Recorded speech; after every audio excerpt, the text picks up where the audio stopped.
இந்த வீடியோவில் multimeter probe அது வந்து எப்படி கரெக்டாக கனெக்ட் பண்ணணும் அப்படிங்கிறத இப்போ முதல்ல பார்க்கலாம்.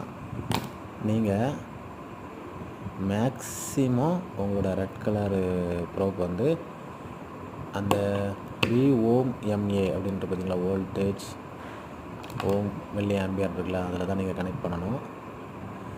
பிளாக் ப்ரோப் எப்போவுமே காமனில் தான் இருக்கணும், எப்போவுமே காமன் தான்.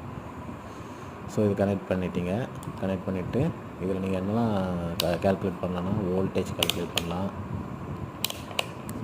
நெக்ஸ்ட்டு கண்டினியூட்டி கால்குலேட் பண்ணலாம், டயோட் கால்குலேட் பண்ணலாம், ஓம் கால்குலேட் பண்ணலாம், எவ்வளோ டெம்பரேச்சர்னு நீங்கள் கால்குலேட் பண்ணலாம். ஸோ இது எல்லாமே கால்குலேட் பண்ணலாம். இப்போ கண்டினியூட்டி வந்து செக் பண்ணுறேன்.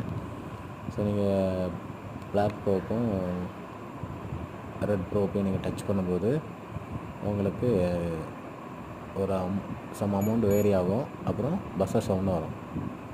ஸோ இது வந்து கண்டினியூட்டி, அதாவது நீங்கள் ஒரு ஒயரை செக் பண்ணுறீங்க, ஒயர் வந்து கண்டினியூட்டி அதாவது கட் ஆகாமல் இருக்குதாங்கிறத வச்சு செக் பண்ணலாம். ஒயரோட ரெண்டு முனையும் ஒவ்வொரு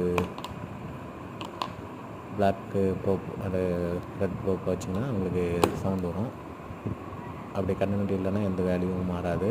ஆனால் நீங்கள் கரண்ட் கால்குலேட் பண்ணும்போது மட்டும் உங்களோட ரெட் ப்ரோப்பை எடுத்து அந்த 10 ஆம்ப்ஸ் மேக்ஸிமம் இருக்குது பார்த்தீங்களா, அதில் கனெக்ட் பண்ணணும். ஸோ இது மட்டும் ஞாபகம் வச்சுக்கோங்க.